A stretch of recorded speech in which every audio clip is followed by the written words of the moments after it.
ये है talks news network और आप देख रहे हैं पॉलिटॉक्स, राजनीति का कच्चा चिट्ठा। पश्चिम बंगाल विधानसभा चुनाव की तारीखों का ऐलान हो चुका है और तमाम राजनीतिक दल अपनी अपनी तैयारियों में जुट गए हैं। बीजेपी जहां अपने चिर परिचित अंदाज में विपक्षी पार्टियों के नेताओं को बीजेपी की सदस्यता दिलाकर उन्हें कमजोर करने में लगी है, तो वहीं सत्ताधारी पार्टी तृणमूल कांग्रेस एवं अन्य राजनीतिक दल बीजेपी के मंसूबे किसी भी कीमत पर कामयाब नहीं होने देना चाहते हैं। इसी सिलसिले में बिहार के बाहर अन्य राज्यों में अपनी पार्टी को मजबूती देने के लिए राजद प्रमुख तेजस्वी यादव भी बंगाल पहुंचे हैं। इसी बीच तेजस्वी यादव ने सोमवार को बंगाल की मुख्यमंत्री ममता बनर्जी से मुलाकात की और चुनाव में तृणमूल कांग्रेस को समर्थन देने का ऐलान करते हुए कहा कि हमारी पहली कोशिश भाजपा को आगे बढ़ने से रोकना है।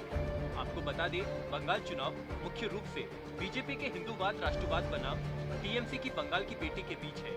तमाम विपक्ष चाहता है कि कुछ भी हो, बीजेपी बंगाल में बहुमत हासिल नहीं कर पाए। इसी सिलसिले में जहां कांग्रेस और वाम दलों ने एक साथ चुनाव लड़ने का ऐलान किया, तो वहीं बिहार की मुख्य राजनीतिक पार्टी राष्ट्रीय जनता दल ने भी बंगाल चुनाव में एंट्री ले ली है।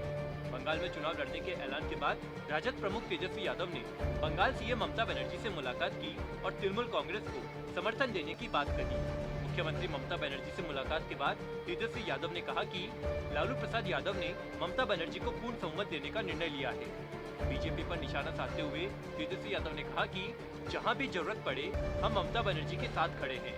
हमारी पहली कोशिश भाजपा को यहां पर बढ़ने से रोकना है। तेजस्वी ने कहा कि ममता बनर्जी को जिताने में हम पूरी ताकत लगा देंगे। तेजस्वी ने कहा, भाजपा ने देश के लोगों को ठगने का काम किया है। वहीं राजद का समर्थन मिलने के बाद मुख्यमंत्री ममता बनर्जी ने कहा कि सबसे बड़ी बात यह है कि हम साहस का समर्थन करते हैं। बंगाल में हम लड़ रहे हैं तो समझो तेजस्वी भाई लड़ रहे हैं, और अगर तेजस्वी लड़ रहे हैं तो हम लड़ रहे हैं।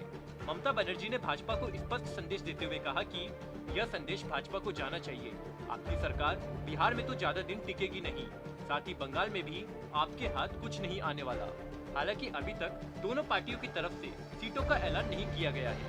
ममता बनर्जी से मुलाकात से पहले शनिवार को राजद प्रमुख तेजस्वी यादव ने असम कांग्रेस प्रमुख रिपुन बोरा और एआईयूडीएफ प्रमुख बदरुद्दीन अजमल से भी मुलाकात की। इसके बाद आरजेडी नेता तेजस्वी यादव ने घोषणा की कि उनकी पार्टी असम में महागठबंधन का हिस्सा होगी। बता दें, पश्चिम बंगाल की 294 विधानसभा सीटों पर 8 चरणों में मतदान होगा। शुक्रवार को केंद्रीय चुनाव आयोग द्वारा की गई घोषणा के अनुसार पश्चिम बंगाल में पहले चरण के तहत राज्य के 5 जिलों की 30 विधानसभा सीटों पर 27 मार्च को, दूसरे चरण के तहत 4 जिलों की 30 विधानसभा सीटों पर 1 अप्रैल, तीसरे चरण के तहत 31 विधानसभा सीटों पर 6 अप्रैल, चौथे चरण के तहत 5 जिलों की 44 सीटों पर 10 अप्रैल, पांचवें चरण के तहत 6 जिलों की 45 सीटों पर 17 अप्रैल, छठे चरण के तहत 4 जिलों की 43 सीटों पर 22 अप्रैल, सातवें चरण के तहत 5 जिलों की 36 सीटों पर 26 अप्रैल और 8वें चरण के तहत जिलों की 35 सीटों पर 29 अप्रैल को मतदान होगा। पॉलिटॉक्स ब्यूरो, दिल्ली। ये है टॉक्स न्यूज नेटवर्क और आप देख रहे हैं पॉलिटॉक्स, राजनीति का कच्चा चिट्ठा।